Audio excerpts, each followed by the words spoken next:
बहुत बहुत स्वागत। आप देख रहे हैं कहानी कुर्सी की। मैं हूं सौरभ शर्मा आपके साथ। हमारे साथ हर्षवर्धन त्रिपाठी जी, विजय त्रिवेदी जी, प्रोफेसर संगीत रागी जी और समीर चौगांवकर जी हैं। कुछ आपको पाकिस्तान की इंटरेस्टिंग खबरें मैं बताता हूं। इमरान खान क्या जेल से बाहर आएंगे और आसिम मुनीर कब तक सत्ता में रहेगा? तो इमरान खान जब चाहे जेल से बाहर आ सकते हैं। इमरान अपनी मर्जी से सलाखों के पीछे है। बात आपको बड़ी अटपटी सी लगेगी, लेकिन पाकिस्तान के एक बड़े सीनियर जर्नलिस्ट ने ये बातें कही हैं। बड़े नामचीन जर्नलिस्ट हैं ये। इनका नाम है हामिद मीर। इनका ये दावा है कि इमरान खान जब चाहें वो जेल से बाहर आ सकते हैं। अब इन्होंने बात कही तो दुनिया ने उस पर थोड़ा सा गौर किया, थोड़ा सीरियसली लिया इस बात को। हामिद मीर ने दरअसल, आपको मैं बता दूं, एक इंटरव्यू में ये सारे दावे किए हैं। हामिद मीर पाकिस्तान के एक बहुत इन्फ्लुएंशियल जर्नलिस्ट रहे हैं और उन्होंने कहा कि इमरान खान जब खुद चाहेंगे आजाद हो जाएंगे, लेकिन इसके लिए उनको नवाज शरीफ बनना पड़ेगा। बात और लिखा दी उन्होंने कि नवाज शरीफ बनना पड़ेगा इमरान खान को जेल से बाहर आने के लिए। उन्होंने कहा जैसे नवाज शरीफ जेल में बंद थे, मुशर्रफ ने जेल में बंद किया, मुशर्रफ नहीं छोड़ा भी और सीधे जेल से पहुंचे थे लंदन। फिर वापस कभी नहीं लौटे पाकिस्तान जब तक मुशर्रफ रहा। वैसे ही इमरान खान जब चाहें डील कर लें आसिम मुनीर के साथ, शर्त एक ही होगी, आजादी मिल जाएगी लेकिन पाकिस्तान की धरती नहीं मिलेगी। देश चुन लें, जहां जाना है चले जाएं, आसिम मुनीर उनको छोड़ देगा। बस नवाज शरीफ बनना है। मतलब इमरान खान की तारीफ कर रहे हैं। ये इमरान खान आसिम मुनीर से लड़ रहा है। इमरान खान के पास ऑप्शन है, आज सुलह कर ले आसिम मुनीर से, देश छोड़ दे, आजाद हो जाएगा। इमरान खान नवाज शरीफ बनने के लिए तैयार नहीं है, मतलब झुकने के लिए तैयार नहीं है। और अकेला इमरान खान जेल में नहीं है, इमरान खान की बीवी तक जेल में है 2 साल से। अभी इमरान खान ने कुछ सोशल मीडिया पर लिखा, उन्होंने कहा मैं 2 साल से 9/11 के एक सेल में हूं। 9/11 आप अपना अंदाजा लगा लीजिए 9/11 कितना होता है। इमरान साहब को भी देख लीजिए, इमरान खान कितना लंबा आदमी। 2 साल से 9/11 के सेल में रह रहा है इमरान खान, पाकिस्तान का सबसे पॉपुलर आदमी। हमारे साथ तो इमरान खान ने भी कोई अच्छा नहीं किया था, मैं उस लिहाज से नहीं कह रहा हूं, लेकिन पाकिस्तान में पॉपुलर वही है, मैंडेट उसी का है। आज प्राइम मिनिस्टर उसको होना चाहिए पाकिस्तान में, जो 9/11 की जेल में बैठा है। और हामिद मीर तो बहुत वेल कनेक्टेड जर्नलिस्ट हैं। इन्होंने कहा कुछ, तो उन्होंने कहा मैं इस बात में पहले से कहता आ रहा हूं, आज भी कहता हूं, कर ले समझौता, छोड़ दे देश, तो बच जाएगी जिंदगी, नहीं तो जाने कब तक। बहुत ठीक बात कही। हामिद मीर को भी आप पता नहीं जानते कि बहुत पावरफुल और मतलब पावर सेंटर जो भी है पाकिस्तान का, उसमें हमेशा से वो वेल कनेक्टेड लोगों में से रहे हैं हामिद मीर। और ये मैसेज के तौर पे भी हो सकता है, मैं इसको केवल पॉडकास्ट के तौर पे नहीं देख रहा। इस बात को समझिए आप, ये एक मैसेज भी है इमरान खान को देने के लिए कि भाई ये रास्ता आपके पास है और आप निकल सकते हैं, आप बाहर चले जाए। और आप नवाज शरीफ की बात करें, परवेज मुशर्रफ के साथ भी यही हुआ, उनके साथ यही हुआ था खुद। हाँ, वही तो कह रहा हूं, उनको आखिरी सांस वहां लेनी पड़ी है। तो इसलिए पाकिस्तान का यही रास्ता है, मौत की सजा हो गई थी पाकिस्तान में इसीलिए परवेज मुशर्रफ को, तो इसलिए फिर वो वहां रहे। तो वही तरीका हो सकता है। और मैं ये उनकी एडवाइस के तौर पे नहीं देख रहा हामिद मीर को, क्योंकि मैं जितना जानता हूँ कन्वे कर रहे हैं मैसेज, ऐसा भी मुझे लगता हो सकता है कि नहीं हो, वो अपनी बात कर रहे हो। इमरान खान बेसिकली जेल गए ही क्योंकि वो अमेरिका के खिलाफ थे, ये बात हमको नहीं भूलनी चाहिए। वो गए ही क्योंकि ISI और आर्मी दोनों का वो विरोध कर रहे थे। और वो सब बार बार, वो कोई प्रधानमंत्री पाकिस्तान का खड़े होकर के पब्लिक रैली में कहे कि ये सारे बिके हुए लोग हैं, ऐसी बात करें। और उनका टिल्ट एकदम बहुत स्वाभाविक तौर पे वो चाइना की तरफ था। चाहे पाकिस्तान और पाकिस्तान के अंदर रह करके, और वो भी जनरलों के खिलाफ, जिनके एसेट्स सारे के सारे अमेरिका में लगे हुए हैं, प्रॉपर्टी सारे लगे हुए हैं, बच्चे वहां पर पढ़ रहे हैं। वैसी स्थिति में उनको वहां रहना, आपने एक बड़ी वजह बताई इमरान खान के जेल में होने की, कि अमेरिका पसंद नहीं करता था। दूसरी बड़ी वजह है वो आदमी जो स्क्रीन पे भी चल रहा था, आसिम मुनीर। आसिम मुनीर का प्रमोशन नहीं किया, हटा दिया था, चीफ से हटा दिया था। वो भी तो कहानी है कि बुशरा बीबी से क्यों वो बदला ले रहा है। आप सोचिए, पाकिस्तान का सबसे पावरफुल आदमी आसिम मुनीर, उसने एक औरत को जेल में डाला हुआ है 2 साल से। क्यों डाला हुआ है? ये पाकिस्तान के पत्रकार बताते हैं कि ये गया था मिलने के लिए बुशरा बीबी से, इमरान खान की वाइफ से, कि मेरी इमरान खान से दोस्ती करा दो। और उसने मैसेज नहीं, उन्होंने मना कर दिया कि मैं इस बीच पर नहीं पढ़ूंगी। वो बदला यहां तक निकाल रहा है कि उसको भी जेल में डालो। और क्या चार्ज है एक प्रधानमंत्री के ऊपर, क्या चार्ज है? कि वो एक सऊदी अरब के शासक ने गिफ्ट घड़ी दी थी, घड़ी। वो घड़ी जो है कम दाम में खरीदी इमरान खान ने, मार्केट प्राइस पे नहीं खरीदी। ये एक प्राइम मिनिस्टर और उसकी बीवी पे चार्ज है जिसमें वो 2 साल से जेल में है। बाकी मामलों में तो बरी हो चुका आदमी, और वो खुद और क्या चाहता है। और शहबाज शरीफ वो सब कुछ करने के लिए तैयार है जो इमरान खान ने आसिम मुनीर को नहीं दिया। जनरल मुनीर के पास पाकिस्तान में अनलिमिटेड पावर है। देश का अंदरूनी मामला हो, उसकी फॉरेन पॉलिसी हो, उसकी रक्षा नीति हो या फिर इकोनॉमिक पॉलिसी हो, सारे फैसले आसिम मुनीर लेता है। लेकिन जनरल मुनीर की ताकत बढ़ाने के लिए पाकिस्तान में संविधान बदला जा रहा है। 14 को वोटिंग है। इसके लिए शहबाज सरकार 27वां संविधान संशोधन पेश करने जा रही है। अब इसके जरिए पाकिस्तान का आर्टिकल 243 बदला जाएगा। इस विवादास्पद संवैधानिक संशोधन से आसिम मुनीर की पकड़ और मजबूत होगी अपने देश पर। पाकिस्तान की एक सीनियर जर्नलिस्ट और हैं आयशा सिद्दीका, इनको भी जानते होंगे विजय जी। इन्होंने एक आर्टिकल में बहुत डिटेल में बताया कि आर्टिकल 243 में क्या अमेंडमेंट करने जा रहे हैं। उन्होंने बताया कि आसिम मुनीर पाकिस्तान का नया मुशर्रफ बनना चाहता है और इसीलिए वो चाहता है कि अब मेरा पद संविधान में उसका जिक्र होना चाहिए, यानी फील्ड मार्शल का। आयशा सिद्दीका ने बताया कि एक 18th उनके संविधान में एक अमेंडमेंट हुआ था और उस वक्त जो पावर सेंटर के पास थी वो उसमें काफी पावर्स कम करके वो स्टेट्स को दे दी गई थी और सेंटर का जो रेवेन्यू का शेयर था वो भी स्टेट्स को बढ़ा दिया गया था। आसिम मुनीर ये दोनों चीजें दोबारा सेंट्रलाइज करना चाहता है ताकत मेरे हाथ में होनी चाहिए। एक खबर और उन्होंने बताई है कि जैसे हमारे यहाँ चीफ ऑफ डिफेंस स्टाफ का पद क्रिएट किया गया, पाकिस्तान में नहीं है। इस अमेंडमेंट में सीडीएस का पद बनाया जाएगा और एक सेंट्रल कमांड बनाई जाएगी और उस सेंट्रल कमांड का कमांडर होगा आसिम मुनीर। सेना प्रमुख, वायुसेना प्रमुख, नौसेना प्रमुख, इनकी नियुक्तियां वो खुद करेगा। उसका कार्यकाल 5 साल का होगा। अगर आज ये अमेंडमेंट हो जाए तो अगले 5 साल के लिए वो फील्ड मार्शल के तौर पर सारी ताकत उसके हाथ में होगी।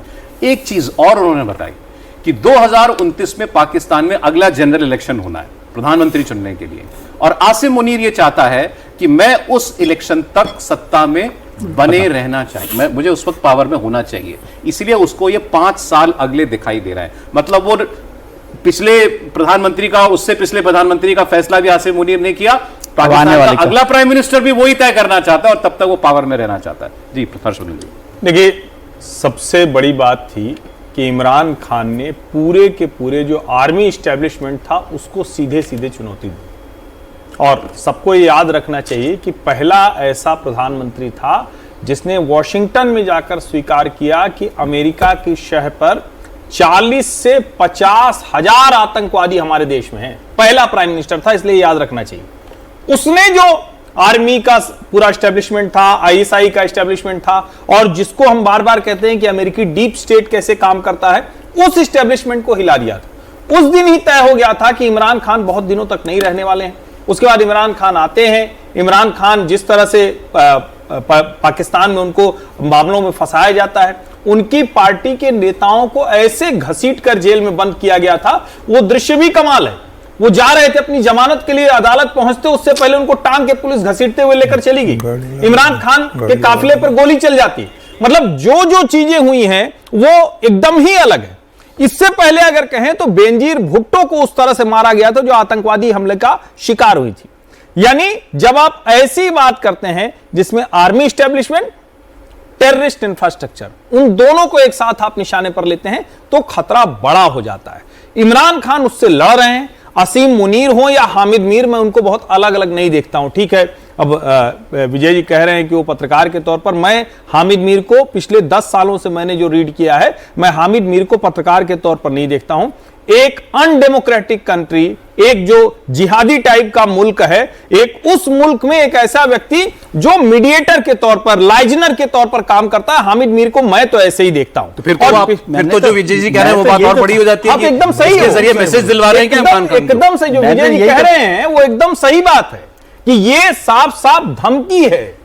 ये वो नहीं है, इसको साफ साफ आप धमकी के तौर पर देखिए। ये कोई इमरान खान की प्रशंसा नहीं कर रहे। और इसका दूसरा पहलू आप समझिए, इमरान खान के बेटे लंदन से आने वाले थे, तब भी हम लोगों ने चर्चा की थी कि उनके लड़के जिंदगी भर, चूंकि वो जिस जमाइमा से शायद वो दोनों बेटे हैं, तो वो विदेश में रहे, उनको पाकिस्तान की पूरी तरबियत, मतलब मिजाज ही नहीं पता है। वो आके क्या करेंगे, तब भी एस्टेब्लिशमेंट डरा हुआ था। इमरान खान के जो समर्थक हैं वो अभी भी बहुत स्ट्रांग होल्ड रखे हुए अपनी जमीन पकड़ कर बैठे हुए हैं, उनको ये डर लगता है कि वो जो इमरान खान बोलते थे वो एस्टेब्लिशमेंट के खिलाफ लोगों के मुंह से न निकलने लगे, और इसीलिए एक कोशिश हो रही है। एक तरह से इमरान खान जेल में 9/11 के कमरे में रहकर भी पाकिस्तान के उस खराब हुक्मरान के खिलाफ बहुत बड़ी चुनौती बनी। वैसे पाकिस्तान में इमरान खान का चर्चा होने की, इमरान खान लोगों को याद आने की एक और बड़ी वजह है, वो है पाकिस्तान और तालिबान अफगानिस्तान के रिश्ते, बिल्कुल जो बिल्कुल बर्बाद हो गए हैं। अब ये पीस टॉक का एक तीसरा शांति वार्ता का तीसरी किस्त चल रही थी तुर्की में, वो फेल हो गई, और इसके फेल होने की घोषणा किसने की? यही आदमी जो आपको दिखा स्क्रीन पर बीच में सफेद बालों वाला, पाकिस्तान का रक्षा मंत्री ख्वाजा आसिफ। इन्होंने कहा वो फेल हो गया जी, नहीं हुआ जी, नहीं हो पाई जी दोस्ती हमारी। क्यों नहीं हो पाई ये आप जानिएगा। और हम लोग बार बार इस प्रोग्राम में बात कर रहे हैं कि पाकिस्तान जानबूझकर तालिबान को छेड़ रहा है, वो जानबूझकर तालिबान से संबंध खराब करना चाहता है और उस पर हमला करने का कोई बहाना चाहता है। उसकी अब वो बात बिल्कुल साफ साफ दिखाई दे रही है। कल तो मैंने देखा एक बड़े सीनियर आदमी ने लिखा, अमेरिका के स्पेशल रिप्रेजेंटेटिव थे अफगानिस्तान में, खालिद जलमई ऐसे कुछ उनका नाम था, मैं नाम मिस कर रहा हूं। उनका ये कहना था, उन्होंने सवाल पूछा ट्विटर पर कि जब ये बातचीत चल रही है तो पाकिस्तान ने हमला क्यों किया अफगानिस्तान में। उन्होंने एक सवाल और पूछा कि अभी पार्लियामेंट में पाकिस्तान की विदेश मंत्री और डिप्टी प्राइम मिनिस्टर इशाक डार, इन्होंने एक स्टेटमेंट दिया, आप सुनिएगा, बड़ी मजेदार बात है ये। इशाक डार ने अपनी पार्लियामेंट में खड़ा होकर के ये कहा अभी कि मैं कुछ वक्त पहले अफगानिस्तान गया था, और वहां मैंने और तालिबान की सरकार ने, हमने कुछ इश्यूज पर बैठ करके सहमति बनाई कि ऐसा ऐसा करेंगे, दोनों देशों के संबंध ठीक होने चाहिए। लेकिन जब मैं वापस आया पाकिस्तान तो सिस्टम ने उन बातों को सपोर्ट नहीं किया। तो वो जो एक्स रिप्रेजेंटेटिव यूएस के अफगानिस्तान में थे, उन्होंने पूछा ये सिस्टम कौन है आपके अलावा, सिस्टम कौन है? आप तय करके आए तालिबान के साथ, कुछ वापस लौटे और कह रहे सिस्टम ने मना कर दिया। तो उनको बताया जी वो सिस्टम, वो हमारे यहाँ आर्मी को सिस्टम कहते हैं, वो आर्मी थी, उसने मना कर दिया। ना कोई डील नहीं करनी है तालिबान से, झगड़ा ही रखना है तालिबान को, तो हाँ झगड़ा रखना है, बना के रखना है। क्या मांगा पाकिस्तान ने अफगानिस्तान से तुर्की में, आपको पता है समीर जी? ऐसी शर्त दुनिया के किसी राजदूत ने या दुनिया के किसी डिप्लोमेट ने कभी दूसरे देश के डिप्लोमेट के सामने नहीं रखी होगी। पहले शर्त इन्होंने रखी कि पाकिस्तान के अंदर कोई सिक्योरिटी रिलेटेड इंसिडेंट नहीं होना चाहिए। कोई देश ये आश्वासन किसी और देश को दे सकता है कि आपके देश में कोई घटना नहीं होगी? दूसरी उन्होंने शर्त रखी पाकिस्तान ने, या हमारे यहां ये टीटीपी वाले जितने भी लोग हैं इन सबको आप अफगानिस्तान बुला लीजिए। टीटीपी का, अरे मैं कहां से बुला लूं? तुम ढूंढ के दो, डिपोर्ट करो, वो तो अलग बात है, मुझसे कह रहा हूं मैं बुला लूं। फिर तालिबान ने उनसे कहा अच्छा तुम्हारे यहां जो आईसिस वाले हैं तुम उनको रोको हमारे यहां आने से। उन्होंने एक बात और बताई, उन्होंने कहा समीर कि ये जो अभी लाखों अफगानी रहते हैं जिनको डिपोर्ट कर रहा है पाकिस्तान, तालिबान ने आरोप लगाया कि इनकी आड़ में ये आईसिस के लोगों को अफगानिस्तान भेज रहा है। बिल्कुल, लेकिन उसको वो शांति चाहिए नहीं पाकिस्तान को तालिबान से। निश्चित रूप से जिस तरीके से वार्ता उनके बीच मतलब लगभग बंद हो गई है और जो फेल हो गई है, उसके पीछे बड़ा कारण है। तालिबान ने बहुत स्पष्ट कहा है कि भाई उम्मीद नहीं कर रहे थे कि पाकिस्तान इस तरह की शर्तें रखेगा जो मानना हमारे लिए क्या किसी भी देश के लिए संभव नहीं होगा। पाकिस्तान में कोई हमला हो रहा है या पाकिस्तान के अंदर कोई घटना घट रही, तो भाई तालिबान इसकी जिम्मेदारी कैसे लेगा कि आपके देश में नहीं होगा? आपसे अपना देश संभल नहीं रहा और आप हमसे कह रहे हो कि हम गारंटी ले कि आपके देश के अंदर शांति रहेगी। हाँ। टीटीपी का भी एक बड़ा मुद्दा रहा है, जिस बात को पाकिस्तान कहता है कि भाई अफगानिस्तान में रहकर टीटीपी हमला करता है, तो अफगानिस्तान ने कहा भाई ना हम हमारी जमीन को किसी के खिलाफ इस तरह के इस्तेमाल करने की इजाजत देते। ये आरोप लगातार झूठा है। और जिस तरीके से 2021 में दोहा में जो समझौता हुआ था अफगानिस्तान में और पाकिस्तान के अंदर जो शांति समझौता हुआ था, वह शांति समझौता भी पाकिस्तान ने मानने से मना कर दिया। तो मुझे लग रहा है कि आसिम मुनीर ये चाहते हैं कि किसी भी तरीके से पाकिस्तान का कॉन्फ्लिक्ट अफगानिस्तान के साथ होता रहे। अब उसे पाकिस्तान का क्या इंटरेस्ट है, पाकिस्तान दुनिया को क्या संदेश देना चाहता है? अफगानिस्तान ने हर शर्त पर यह कोशिश की कि पाकिस्तान के साथ शांति समझौता हो जाए, दोनों के बीच बातचीत से कोई हल निकले। या 9 अक्टूबर को जो दोनों के बीच संघर्ष शुरू हुआ था और 19 अक्टूबर को जब अफगानिस्तान और पाकिस्तान ने संघर्ष विराम की शर्तें मानने और तैयारी दर्शाई थी कि हम संघर्ष विराम करेंगे, उसके बाद से पाकिस्तान का जो एटीट्यूड रहा है कि जब मीटिंग करने जाते हो तो आप शब्दों का इस्तेमाल करते हो, उनको माँ बहन की गालियां बैठक में देते हो। ऐसा कौन सा देश करता है कि भाई आप जिनसे बैठक करने जा रहे हो उनके लिए आप शब्दों का इस्तेमाल कर रहे हो, आप ऐसे शर्तें रख रहे हो कि जो अफगानिस्तान मान नहीं सकता। ये नाम बता दो तो सर, मैं जो इनका नाम है ज़ल्मे खलीलजाद। हाँ, खलीलजाद। ये है former US ambassador to Afghanistan and Iraq. इन्होंने ये बातें बताई। और मुझे लग रहा है पाकिस्तान की भी इसमें अमेरिका की बड़ी भूमिका होगी कि शायद शांति समझौता ना हो, शायद वो एयरबेस पाकिस्तान के माध्यम से अमेरिका लेना चाहता होगा अफगानिस्तान का, जो अफगानिस्तान ने देने से मना कर दिया है, तो वो एक कांड रहा होगा। लेकिन मुझे लगता है कि पाकिस्तान की इच्छा है कि वहां शांति समझौता ना हो, और भारत के साथ भी उसका यही एटीट्यूड बना हुआ है। अब आप अमेरिका की मंशा पाकिस्तान पूरी कर रहा है कैसे? अब उसमें एक और कहानी देखिए आप। हम पर अमेरिका के टैरिफ कि हम तेल खरीदते हैं। हंगरी के प्रधानमंत्री पहुंचे वॉशिंगटन, इनकी मुलाकात हुई, बड़ी मजेदार मुलाकात है इनकी। इनका नाम है विक्टर ऑर्बान। इनकी ट्रंप से मुलाकात हुई क्योंकि अमेरिकी राष्ट्रपति यूरोपीय देशों को रूसी तेल और गैस खरीदने के लिए पहले भी मना कर चुके हैं। उन्होंने कहा कि तुम लोग खुद ही उनका तेल खरीद रहे हो, तो उसको तो पैसे तुम दे रहे हो जंग के लिए, वो तुम लोग तो बंद करो पहले। सबसे ज्यादा तेल हंगरी खरीदता है, 85% अपनी जरूरत का तेल ये रूस से खरीदते हैं। इनसे मुलाकात के दौरान हंगरी के प्रधानमंत्री का बहुत जोरदार स्वागत हुआ व्हाइट हाउस के अंदर, और ये जो बातें यहाँ हुई वो बड़ी चर्चा उसकी हो रही है। एक्चुअली गए इसलिए थे कि ट्रंप साहब मुझे आप तेल खरीदने दो, क्योंकि मेरे पास और कोई तरीका नहीं है। मैं लैंडलॉक्ड कंट्री हूँ, मेरे पास समंदर है नहीं कि मैं कहीं से कंटेनर से तेल मंगवा लूँ, तो मुझे तो पाइप के जरिए तेल लेना होता है, मैं इससे ही लेता आया हूँ, अभी आप मेरे पे प्रतिबंध ना लगाओ। और ट्रंप ने इस बात को मान लिया। ट्रंप ने कहा ठीक है, कोई बात नहीं, आपकी मजबूरी है। भारत तेल खरीदेगा तो अपनी जनता के लिए सस्ता तेल, वो स्वीकार नहीं है। हंगरी कह रहा है कि मुझे तेल खरीदने दो, तो ओके।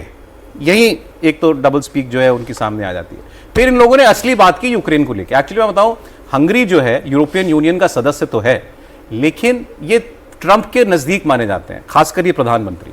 और ये वहां पर गए थे ट्रंप को ये कन्वे करने के लिए कि आप यूरोपियन यूनियन को ये मनाइए, यूरोप के बाकी बड़े देशों को, फ्रांस, इटली, जर्मनी, यूके, कि ये ज़ेलेंस्की पर दबाव बनाए और उससे कहें कि जिद छोड़े और जितनी जमीन गई सो गई, अब युद्ध रोके। और ट्रंप ने इस बात पर लगभग अपनी सहमति जता दी। इन्होंने कहा कि यूरोप के देशों को लगता है, ये विक्टर ऑर्बान ने कहा कि यूरोप के बहुत बाकी देशों को लगता है कि जैसे ज़ेलेंस्की जो है जंग जीत लेगा। तो किसी रिपोर्टर ने सवाल पूछा कि क्या ऐसा हो सकता है कि यूक्रेन जीत जाए रशिया से? तो इनका जवाब था मिरेकल, कोई मिरेकल हो जाए तो हो जाए, तो यूक्रेन जीत सकता है, वरना नहीं। और इस पर सहमत हुए ट्रंप। सुनिए। Because of you, So you would say that that are Ukraine cannot win that war? Miracle can happen. Yeah, that's right. because of you. तो खेल सारा ये है, अब ट्रंप की समझ में आ गया है कि अब पुतिन पे तो नहीं बन सकता कोई दबाव, तो ज़ेलेंस्की पे बनाओ, यूरोप के लोगों देशों को समझाओ कि अब छोड़िए, खत्म कीजिए। कुछ तो इज्जत बचाने के लिए कुछ करना पड़ेगा ना, कि भाई आप नहीं मान रहे। वो एक कहावत है, लेकिन वो आदि में बोल देता हूँ कि कुमारन पर बस ना चले तो किसी के कमज़ोर आदमी के कान खींचने होते ना। तो अब वो रूस के साथ उनको अब पूरी तरह से समझ में आ गया कि न तो वो तैयार हो रहे हैं लड़ाई को ख़त्म करने के लिए, और लड़ाई जीत नहीं सकते यूक्रेन, तो इसलिए किसी न किसी तरह से कोशिश की जाए। और डबल स्पीक मत बोला कीजिए। ट्रंप साहब को जो मर्जी आती है वो उसी हिसाब से बोलते रहते हैं। अमेरिका के लिए हमने आज दिन भर में यही चर्चा की कि वो अपने इंटरेस्ट के अलावा किसी चीज़ पर कुछ नहीं करता, और ना उनको इसमें कोई ये लगता है कि डबल स्पीक की बात है, नहीं है। हंगरी के साथ वो कैसे बिहेव करते हैं, इंडिया के साथ कैसे बिहेव करते हैं, दोनों बातें। और मुझे लगता है कि हंगरी और इंडिया के साथ जो कर रहे हैं वो कर रहे हैं, वो इंडिया में आकर भी कुछ और अलग तरीके से, या इंडिया के साथ भी अलग तरीके से बिहेव कर सकते हैं, बशर्ते उन्हें लगे कि उनका कोई इंटरेस्ट जो है ना वो फुलफिल हो रहा है। अब सोचिए ना, पाकिस्तान के साथ वो खड़े दिखाई देते हैं, इसका मतलब क्या है? कोई पाकिस्तान पर उनका कोई बहुत वो हो रहा है, पाकिस्तान से उनको बहुत मजबूती मिल रही है, ऐसा नहीं है। उनके इंटरेस्ट जो अमेरिका के हैं और अफगानिस्तान उसमें वो काम आ रहा है, उसके काम में आ रहा है, तो वो जिस दिन तक वो काम आएगा उस दिन तक होगा। तो अब एक खबर मैं आपको बता देता हूं, एयरपोर्ट्स की और हवाई यात्रा से जुड़े हुए लोगों को जो परेशानियां हो रही हैं। दिल्ली एयरपोर्ट पर कल से लगभग चक्का जाम सा हो गया। ईटीसी में आई एक टेक्निकल प्रॉब्लम अभी तक सुलझाई नहीं जा पाई है। इंदिरा गांधी इंटरनेशनल एयरपोर्ट पर फ्लाइट ऑपरेशंस अभी भी पूरी तरह सामान्य नहीं हो पाए हैं। दिल्ली एयरपोर्ट ने एक बयान में बताया है कि टेक्निकल प्रॉब्लम धीरे धीरे सुधर रही है। कल ऑटोमेटिक मैसेज स्विचिंग सिस्टम में एक टेक्निकल फॉल्ट आने की वजह से तकरीबन 800 से ज्यादा उड़ानें देरी से उड़ी थी। करीब 20 उड़ानों को रद्द करना पड़ा था। और उड़ानों पर नजर रखने वाली वेबसाइट के मुताबिक आज भी सुबह 200 से अधिक फ्लाइट लेट हुई है। हमारा तो टेक्निकल फॉल्ट है। अमेरिका में क्या हुआ? वो बता रहे थे आप कितने से 4000 फ्लाइट, हाँ फ्लाइट 3000 फ्लाइट 3000 फ्लाइट जो है वहां पर डिले। 4 एयरपोर्ट बंद हो गए।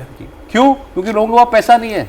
वहां जो शटडाउन चल रहा है, Shutdown। मतलब उनका मनी बिल रोक दिया गया है पार्लियामेंट में ट्रंप का, इसकी वजह से लोगों के पास पैसा नहीं है, लोगों ने काम पे आना बंद कर दिया और 10% फ्लाइट्स अगले हफ्ते तक कैंसिल हो सकती हैं, ये वहां की एजेंसी ने दावा किया था। बिल्कुल, और मुझे लगता है कि ये ट्रंप की जो जिद है कि बिल्कुल अहंकार है कि भाई मैं किसी तरीके से मतलब बात नहीं करूंगा डेमोक्रेट के साथ और मैं अपने हिसाब से रहूंगा। 37 दिन हो गए, मतलब अमेरिका के इतिहास में इतना बड़ा शटडाउन कभी नहीं हुआ। और ट्रंप को देखना चाहिए कि लोगों के पास तनख्वाह नहीं है, लोग अपने घर गिरवी रख रहे हैं, लोग तो तमाम तरीके से मार्केट से पैसा उधार ले रहे हैं और आज सरकारी एम्प्लॉयज को तनख्वाह देने के लिए नहीं तो सरकारी एम्प्लॉयज ने काम करना भी बंद कर दिया है। छटनी होना शुरू हो गई, लोगों को नौकरी से निकाला जा रहा है। मुझे लग रहा है एक बहुत बड़ा इमरजेंसी आपातकाल मुझे लगता है अमेरिका बढ़ रहा है। अगर ट्रंप का एटीट्यूड यही रहेगा अमेरिका के प्रति, अगर शटडाउन लंबा चलता है और तो मुझे लग रहा है कि आज खबर आ रही थी कि 4 लाख करोड़ का नुकसान अभी तक अमेरिका को हो चुका है। अगर ये चलता रहा तो मुझे लग रहा है कि ट्रंप के लिए एक बड़ा संकट अमेरिका को उत्पन्न हो जाएगा। पायलट जाना छोड़ दिया, पायलटों ने जाना छोड़ दिया क्योंकि तनख्वाह नहीं मिल रही है। एयरलाइंस ने फ्लाइट अपनी आधी कर दी है, 4 एयरपोर्ट बंद हो चुके। अगर अमेरिका में जिस तरीके से सबसे बड़े एयरपोर्ट जहां पूरे समय ट्रैफिक कितना रहता है, अगर वहां ये स्थिति है कि 3-3 साढ़े 3 हजार फ्लाइट कैंसिल हो रही है तो इस समय अमेरिका किस परेशानी से गुजर रहा है। मुझे लग रहा है कि ट्रंप को दुनिया की परेशानी देखने के पहले अपने देश के अंदर की बड़ी समस्या का समाधान संकट आ सकता है। निश्चित रूप से आएगा। जनता सड़कों पे कैसे आएगा सर? भाई जनता सड़कों पे उतरेगी, अभी एक बार तो उतर चुकी है। मुझे लग रहा है कि बात बढ़ेगी तो मुझे लगता है सर एक लाइन में बोल दूं, यहाँ की भी ट्रंप साहब के लिए तो ठीक है, चिंता हम करते रहते हैं। यहाँ जो हुआ ये भी बड़ा गंभीर मसला है और हमारे यहाँ कोई पैरेलल सिस्टम काम नहीं कर रहा था, ये इस पर भी सवाल खड़े होने। यहाँ के बारे में जो कहा जा रहा है ना कि जीपीएस में आप इस तरह का खेल हो जाता है कि एक आवरण जैसा, पर्दा जैसा गिर जाता है और आपको रियल लोकेशन नहीं पता चलती, जो ज्यादा खतरनाक है। अगर ये है ऐसा, अच्छी बात ये है कि उसको मतलब किसी भी तरह की गड़बड़ी होने से रोक लिया गया, लेकिन ये चिंता बढ़ी है। बहुत शुक्रिया, समय इतना ही था। कहानी कुर्सी की में हर्षवर्धन जी, विजय जी, समीर जी, बहुत धन्यवाद। राखी जी चले गए जल्दी, लेकिन कल फिर लेकर लौटेंगे आपके प्रोग्राम कहानी कुर्सी।